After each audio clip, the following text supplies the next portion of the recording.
আসসালামু আলাইকুম ওয়া রহমাতুল্লাহি ওয়া বারাকাতুহু। প্রিয় ভাই ও বোনেরা, আশা করি সবাই আল্লাহর রহমতে ভালো আছেন।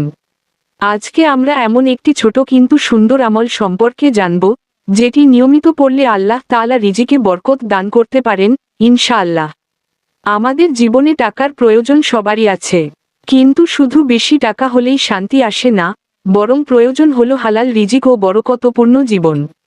তাই আসুন, আমরা আল্লাহর কাছে বেশি বেশি দোয়া করি এবং তার ওপর ভরসা রাখি। এই আমলটি দিনে বা রাতে যে কোনো সময় করা যায়। মনোযোগ ও বিশ্বাসের সাথে পড়বেন। আমলটি হল ১ সূরা ইখলাস ৭ বার। কুল হুয়াল্লাহু আহাদ। এই সূরাটি তাওহীদের সূরা। নিয়মিত পড়লে আল্লাহর রহমত ও বরকত লাভ হয়। ২ ইয়া রাজ্জাকু ৭ বার। অর্থ, হে রিজিকদাতা আল্লাহ। আল্লাহ তাআলার গুণবাচক নামগুলোর মধ্যে আর রাজ্জাক অন্যতম।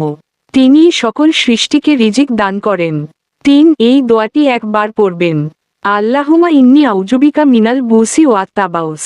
অর্থ, হে আল্লাহ, আমি দারিদ্র্য ও অভাব অনটন থেকে আপনার আশ্রয় প্রার্থনা করছি।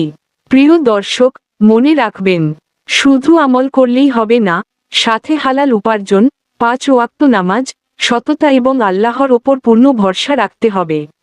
যখন বান্দা আল্লাহর দিকে ফিরে আসে, তখন আল্লাহ তার জন্য অজানা পথ থেকেও রিজিকের ব্যবস্থা করে দেন। আল্লাহ তাআলা আমাদের সবাইকে হালাল ও বরকতময় রিজিক দান করুন। অভাব অনটন দূর করে দিন। আমিন ইয়া রাব্বাল আলামিন। ভিডিওটি ভালো লাগলে ইসলাম প্রচারের নিয়তে শেয়ার করুন এবং এমন আরও ইসলামিক ভিডিও পেতে আমাদের চ্যানেলটি সাবস্ক্রাইব করুন।